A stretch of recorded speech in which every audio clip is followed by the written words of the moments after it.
Friends, welcome to the Bong they've channel. তো নিয়ে এসেছি আবার একটা নতুন ভিডিও। আর প্রথমেই এই ভিডিওতে সবাইকে জানাচ্ছি শুভ দীপাবলির অনেক প্রীতি ও শুভেচ্ছা। সবার এই দীপাবলিটা ভালো কাটুক, এটাই আশা করব। তো এবার ভিডিওটা শুরু করছি। তো ভিডিওটা শুরু করার আগে যেটা সবসময় বলি সেটা আবার বলছি যে এই ভিডিওটা ভালো লাগলে অবশ্যই লাইক করবেন, শেয়ার করবেন এবং আমাদের চ্যানেলটা কিন্তু অবশ্যই অবশ্যই সাবস্ক্রাইব করে দেবেন। নিচে লাল রঙের সাবস্ক্রাইব বাটনটা আছে, সেটা প্রেস করে দিন এবং তার পাশে যে বেল আইকনটা সেটাও কিন্তু অবশ্যই অবশ্যই প্রেস করে দেবেন, নাহলে আমাদের রেগুলার আপডেটস আপনাদের কাছে পৌঁছাবে না। তো চলুন এই ভিডিওটা শুরু করছি।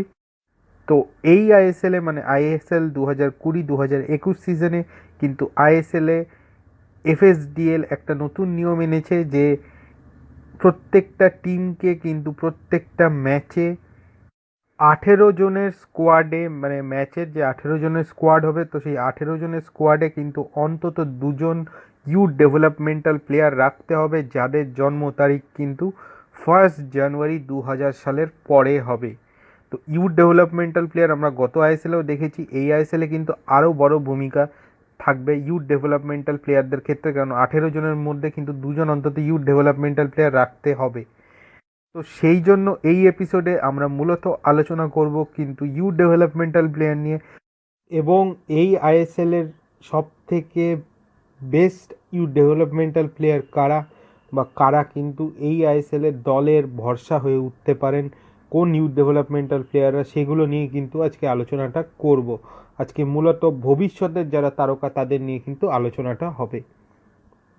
প্রথমে যাকে নিয়ে আলোচনা করব তিনি কিন্তু অলরেডি আইএসএলে যথেষ্ট ভালো পারফর্ম করে দিয়েছেন এবং তিনি এটিকে দলের হয়ে কিন্তু বেশ নজর কেড়েছেন আগের মরশুমে। তো এই মরশুমে এটিকে মোহনবাগানের অন্যতম ভরসা তিনি হতে পারেন এবং তার নাম কিন্তু সুমিত রাঠি। সুমিত রাঠি এই নামটা এটিকে মোহনবাগান ফ্যান্সদের কাছে খুবই চেনা নাম, কারণ গত মরশুমে এটিকে দলের হয়ে কিন্তু তিনি খুবই ভালো পারফরমেন্স করেছিলেন এবং তার কেরিয়ার শুরু কিন্তু ইন্ডিয়ান অ্যারোজে, তার ফুটবল জার্নি শুরু প্র্যাকটিক্যালি, এবং সেখান থেকে তিনি কিন্তু এটিকে ইউথ সেট আপে আসেন এবং তারপরে এটিকে রিজার্ভসের হয়ে ভালো পারফরমেন্স করেন এবং সেখান থেকে কিন্তু সিনিয়র স্কোয়াডে তাকে আনা হয়। একটা সময় যখন আনাস কিন্তু চোটপ্রাপ্ত হয়, দীর্ঘদিন মাঠের বাইরে থাকে, সেই সময়টা কিন্তু এই সুমিত রাঠি দলকে অসাধারণ সার্ভিস দেন। এবং সুমিত রাঠির বিষয় যেটা বলা সেটা হচ্ছে তার ডিফেন্সিভ কোয়ালিটিটা খুব ভালো। তিনি যেরকম ভালো ক্লিয়ারেন্স করতে পারেন সেরকম ট্যাকল করতে পারেন, ইন্টারসেপশন যথেষ্ট ভালো এবং ব্লকিংও কিন্তু খুবই ভালো করতে পারেন। তো এগুলো তার কোয়ালিটিস আছে এবং তিনি কিন্তু আগের মরশুমে খুবই নজর কেড়েছিলেন এটিকে দলের হয়ে। তো এবারও কিন্তু তিনি এটিকে দলের অন্যতম ভরসা, এটা বলাই যায়। আর সুমিত রাঠি কিন্তু দরকার পড়লে সেন্টার ব্যাকের সাথে সাথে লেফট ব্যাক পজিশনেও খেলতে পারেন। আর সব থেকে যেটা বড় বিষয় সেটা হচ্ছে সুমিত রাঠি কিন্তু অলরেডি নিজের ক্রেডিবিলিটি প্রুভ করে দিয়েছেন এটিকে জার্সিতে। তো এটিকে মোহনবাগানের জার্সিতেও আশা করা যায় যে তার কিন্তু যথেষ্ট ভালো পারফরমেন্স হবে বলেই আশা করা যায়। আর এরপরেই যার বিষয়ে আসবো তিনি কিন্তু হায়দ্রাবাদ এফসির ডিফেন্ডার নিখিল প্রভু। তো এই নিখিল প্রভু কিন্তু এই আইএসএলে অন্যতম সেরা ইউথ ডেভেলপমেন্টাল প্লেয়ার হিসেবে উঠে আসতে পারেন। কেন সেটা বলছি, কারণ এই নিখিল প্রভু এনার কেরিয়ারে কিন্তু প্রথম থেকেই ইনি কিন্তু যথেষ্ট ইমপ্রেসিভ পারফরমেন্স ছিল। 2017 সালে এই নিখিল প্রভু কিন্তু বেস্ট ডিফেন্ডার হন মহারাষ্ট্র স্টেটে আন্ডার 18 ডিস্ট্রিক্ট চ্যাম্পিয়নশিপে। এছাড়া তিনি কিন্তু যে FIFA under 17 world cup squad 40 জনের প্রবাবেল স্কোয়াড হয় 2017 সালে, সেখানে কিন্তু তিনি ছিলেন, কিন্তু পরে যে ফাইনাল স্কোয়াড সেখানে তিনি যে কোনো কারণেই হন বাদ যান। আর এছাড়া মহারাষ্ট্র স্টেটকে কিন্তু সন্তোষ ট্রফিতে নিখিল প্রভু মাত্র 17 বছর বয়সে কিন্তু রিপ্রেজেন্ট করেন। আর তিনি কিন্তু যখন পুনে সিটি ছিল, এফসি পুনে সিটি, সেখানে পুনে সিটি আন্ডার 18 সাইডের হয়ে কিন্তু তিনি খেলতেন। তারপরে যখন পুনে সিটি হায়দ্রাবাদে নিজেদের বেস শিফট করে তখন তিনি কিন্তু হায়দ্রাবাদে আসেন। আর নিখিল প্রভুর যেটা স্পেশালিটি সেটা হচ্ছে নিখিল প্রভু কিন্তু মাল্টিপল জায়গায় খেলতে পারেন ডিফেন্সে, সেই জন্য সব কোচেরই তিনি পছন্দ। আর এছাড়া তার কিন্তু একটা গোল স্কোরিং এবিলিটি আছে, আর সব থেকে এটা বড় কথা তিনি কিন্তু একজন সেট পিস স্পেশালিস্ট। সেট পিসেও তিনি কিন্তু খুবই দক্ষ। তো সেই জায়গায় দাঁড়িয়ে এই নিখিল প্রভু কিন্তু অন্যতম অ্যাসেট হতে পারেন হায়দ্রাবাদ এফসির এই আইএসএলে। তো এবার আসবো যার বিষয়ে, তিনি কিন্তু ইস্টবেঙ্গলের খেলোয়াড় বা এসসি ইস্টবেঙ্গলের খেলোয়াড়। এসসি ইস্টবেঙ্গল তাকে কিন্তু এই মরশুমে সাইন করিয়েছে এবং তিনি হচ্ছেন হরমনপ্রীত সিং। এবং হরমনপ্রীত সিংয়ের মধ্যে কিন্তু আগামী দিনের তারকা হওয়ার সব মশলা মজুত রয়েছে। তো সেই জায়গায় তার উপর কিন্তু অনেক এক্সপেকটেশন থাকবে সবার। আর তার বিষয়ে যেটা বলার, তিনি কিন্তু যখন ইন্ডিয়ান অ্যারোজে ছিলেন, তিনি কিন্তু একটা খুবই ভালো রোল ছিল তার রোহিত দানু এবং বিক্রম প্রতাপ সিংয়ের সাথে একটা পার্টনারশিপ করে, এবং তার ওয়ার্ক রেট কিন্তু অসাধারণ ছিল। ইন্ডিয়ান অ্যারোজের হয়ে তিনি হয়তো সেরকম গোল করেননি, কিন্তু তার ওয়ার্ক রেট দিয়ে তিনি কিন্তু সব কিছু মিটিয়ে দিয়েছিলেন। আর আরেকটা যে বিষয়টা ইস্টবেঙ্গলের লাভ হবে বা এসসি ইস্টবেঙ্গলের লাভ হবে, সেটা হচ্ছে যে তার ভার্সেটালিটিটা কিন্তু অনেকটা লাভ হবে ইস্টবেঙ্গলের। তিনি বিভিন্ন পজিশনে খেলতে পারেন। তার মূল পজিশন যদিও সেন্টার ফরওয়ার্ড, তবে তিনি কিন্তু অ্যাটাকের ক্ষেত্রে উইং থেকেও খেলতে পারেন। তো সেই জায়গায় দাঁড়িয়ে ইস্টবেঙ্গল কিন্তু একজন ভার্সেটাইল অ্যাটাকের খেলোয়াড় পেয়ে যাবে। আর ইনি কিন্তু ইস্টবেঙ্গলের এই মরশুমে তারকা হয়ে উঠতেই পারেন। যদি ওঠেন তাহলে কিন্তু কোনো আশ্চর্যের কিছু থাকবে না। আর এরপরে যার কথা বলবো, তিনি কিন্তু ইস্টবেঙ্গলের এই মরশুমে যেটা শোনা গেছিল প্রবাবল ট্রান্সফার টার্গেট, তবে তাকে কিন্তু ইস্টবেঙ্গল পেতে পারেনি। তার নাম হচ্ছে রাহুল কেপি। রাহুল কেপি কিন্তু এই মুহূর্তে কেরালা ব্লাস্টার্সের খেলোয়াড় এবং তিনি কিন্তু কেরালা ব্লাস্টার্সের হয়ে এই আইএসএলে অন্যতম ভরসা হয়ে উঠতে পারেন। যদিও রাহুল কেপি মূলত উইংয়ের খেলোয়াড়, কিন্তু তার গোল করার এবিলিটিটা কিন্তু অসাধারণ। তিনি কিন্তু সব পর্যায়ে যথেষ্ট গোল স্কোরিং এবিলিটি দেখিয়েছেন।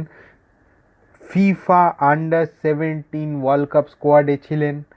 এছাড়া কিন্তু ইন্ডিয়ান অ্যারোজ দলের হয়েও খেলেছেন, যথেষ্ট ভালো পারফর্ম করেছেন যেখানেই খেলেছেন। তো এবং এই মরশুমে হায়দ্রাবাদের বিরুদ্ধেও কিন্তু কেরালা ব্লাস্টার্সের হয়ে প্র্যাকটিস ম্যাচে তিনি গোল করেছেন। খুব ভালো ফর্মে আছেন এবং এই আইএসএলে কিন্তু অন্যতম তারকা হতে পারেন এই রাহুল কেপি। আর এরপরে যার কথায় আসবো, তিনি কিন্তু একজন অসাধারণ খেলোয়াড় এবং বাইচুং ভুটিয়া, সুনীল ছেত্রীদের পরে কিন্তু তিনি ভারতের গোলের ক্ষেত্রে অন্যতম ভরসা হয়ে উঠতে পারেন একটা সময়। তিনি হচ্ছেন বিক্রম প্রতাপ সিং। মুম্বাই সিটিতে এই মরশুমে সাইন করেছেন ভারতের আন্ডার-20 দলের স্ট্রাইকার বিক্রম প্রতাপ সিং। এবং এই বিক্রম প্রতাপ সিং ইনি কিন্তু গোল করাটা তার প্রায় নেশার জায়গায় নিয়ে এসেছেন। খুব ভালো গোল স্কোরিং এবিলিটি তার। এছাড়া আন্ডার-16, আন্ডার-17, আন্ডার-20 লেভেলে ইন্ডিয়াকে রিপ্রেজেন্টেশন তো আছেই। এছাড়া 2018 এএফসি আন্ডার-16 চ্যাম্পিয়নশিপেও কিন্তু যথেষ্ট ভালো পারফরমেন্স আছে এই ছেলেটির, এবং ইনি কিন্তু ইন্ডিয়ান অ্যারোজের হয়েও যথেষ্ট ভালো খেলেছেন। এবং যেখানেই খেলেছেন না কেন, গোল স্কোরিংয়ের ক্ষেত্রে তার এবিলিটিটা কিন্তু জাস্ট অসাধারণ। পারফেক্ট স্ট্রাইকার তিনি। এবং এই মরশুমে মুম্বাই সিটিকে কিন্তু যথেষ্ট ভরসা দিতে পারেন এবং এই আইএসএলের অন্যতম ইউথ তারকা হতে পারেন কিন্তু এই বিক্রম প্রতাপ সিং। এছাড়াও কয়েকজনের নাম নিয়ে কিন্তু আলোচনা করতেই হবে, না হলে কিন্তু খুব অন্যায় হবে। সেটা হচ্ছে তাদের মধ্যে একজন অবশ্যই মোহাম্মদ নওয়াজ, এফসি গোয়ার প্রথম চয়েস যিনি থাকেন গোলকিপারের ক্ষেত্রে, সেই মোহাম্মদ নওয়াজ। অসাধারণ তার পারফরমেন্স। এফসি গোয়াকে মাত্র 20 বছর বয়সে কিন্তু ভরসা দিচ্ছেন গোলে। অলরেডি ইন্ডিয়ান সুপার লিগে 31টা ম্যাচ খেলে নিয়েছেন। আর তিনি কিন্তু সম্ভবত প্রথম ভারতীয় গোলকিপার হতে চলেছেন যিনি কিন্তু এএফসি চ্যাম্পিয়ন্স লিগে নেক্সট সিজনে খেলবেন। আর এছাড়াও কিন্তু রয়েছেন নরেন্দর গেহলট, যিনি কিন্তু রয়েছেন জামশেদপুর এফসিতে এই মরশুমে। এবং এই নরেন্দর গেহলট কিন্তু ভারতের জাতীয় দলের হয়ে খেলেছেন এবং ইনি কিন্তু সেন্টার ব্যাক এবং ভারতীয় ফুটবলে দ্বিতীয় সবথেকে অল্প বয়সী গোলদাতা। মাত্র 18 বছর বয়সে তিনি কিন্তু 2019-এর ইন্টারকন্টিনেন্টাল কাপে, যেখানে ভারতের মুখোমুখি হয়েছিল কিন্তু সিরিয়া, সেই ম্যাচে তিনি গোল করেছিলেন তিনি।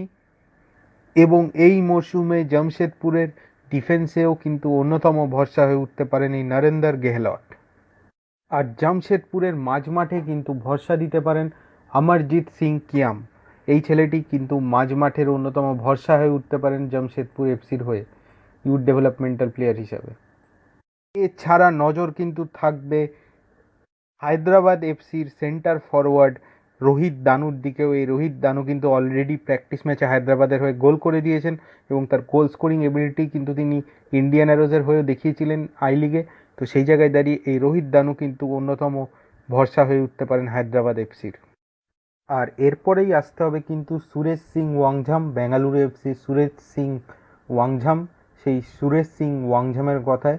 তো সেই সুরেশ সিং কিন্তু যথেষ্ট ভালো খেলোয়াড়, বক্স টু বক্স মিডফিল্ডার হিসাবে অসাধারণ, এবং তার সবথেকে বড় যে বিষয়টা, তিনি কিন্তু পাস মাস্টার বলা হয় তাকে, এবং খুবই একটা ভালো মিডফিল্ডে একটা অ্যাক্টিভ রোল নিতে পারেন, নেতৃত্ব দেওয়ার ক্ষমতা আছে মিডফিল্ডে, এবং তার যেরকম পাসিং আছে সেরকম ভালো শট নিতে পারেন, ক্রস করতে পারেন, তার যথেষ্ট ভালো পাসিং অ্যাকিউরেসি যেটা সেটাও যথেষ্ট ভালো, ট্যাকেল মোটামুটি করতে পারেন, ইন্টারসেপশন করতে পারেন, ক্লিয়ারেন্স করতে পারেন, ব্লকিং করতে পারেন। তো সব দিক থেকে সুরেশ সিং ওয়াংঝাম কিন্তু টোটাল মিডফিল্ডার বলা চলে, এবং আগামী দিনে ভারতের জার্সিতে তাকে কিন্তু তারকা হিসাবে দেখা যেতে পারে। তো সেই জায়গায় দাঁড়িয়ে সুরেশ সিং ওয়াংঝামও কিন্তু এই আইএসএলে যারা ইউথ ডেভেলপমেন্টাল প্লেয়ার তাদের মধ্যে অন্যতম সেরা খেলোয়াড় হতেই পারেন। আর এবার আসবো যার কথায়, তিনি হচ্ছেন নংডম্বা নাওরেম। নংডম্বা নাওরেম নামটা আমাদের অনেকেরই চেনা, গত মরশুমে মোহনবাগান টিমের হয়ে আই লিগে খেলেছিলেন। তো এই নংডম্বা নাওরেমকে তো সবাই দেখেছেন, তাও একটু বলে দিই যে ওনার পাসিং এবিলিটিটার সাথে সাথে উনি কিন্তু খুব ভালো গোল করার ক্ষমতা রাখেন, আর গোল করার সাথে সাথেই কিন্তু ড্রিবলিংও যথেষ্ট ভালো, এবং সব দিক থেকে মিডফিল্ডে তিনি কিন্তু উইং থেকে একটা থ্রেট হতে পারেন যে কোনো দলের।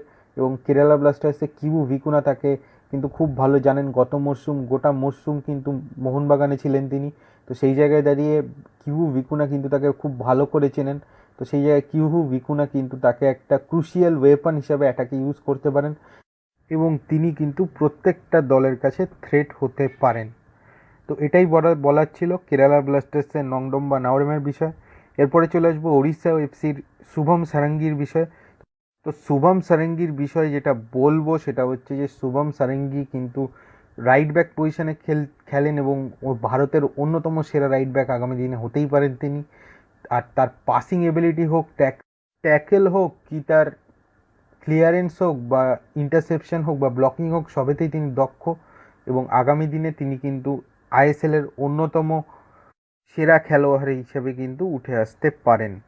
এছাড়াও যাদের দিকে নজর থাকবে তারা হলেন চেন্নাইয়ান এফসির রহিম আলী এবং অভিজিৎ সরকার, বেঙ্গালুরু এফসির এই মরশুমের সাইনিং থই সিং, এছাড়া এটিকে মোহনবাগানের হয়ে এই মরশুমে খেলা এবং আগের মরশুমে আই লিগে অসাধারণ পারফরমেন্স তুলে ধরা শেখ সাহিল, এবং অবশ্যই কিন্তু কেরালা ব্লাস্টার্সের অন্যতম খেলোয়াড় তিনি হচ্ছেন জিকসন সিং, যিনি ভারতীয় আন্ডার-17 দলের হয়ে কিন্তু আন্ডার-17 যে ওয়ার্ল্ড কাপ হয়েছিল ভারতে, সেই ওয়ার্ল্ড কাপে তিনি গোল করেছিলেন। তো সেই জিকসন সিং কিন্তু কেরালা ব্লাস্টার্সের হয়ে মাঠে ফুল ফোটাতে পারেন।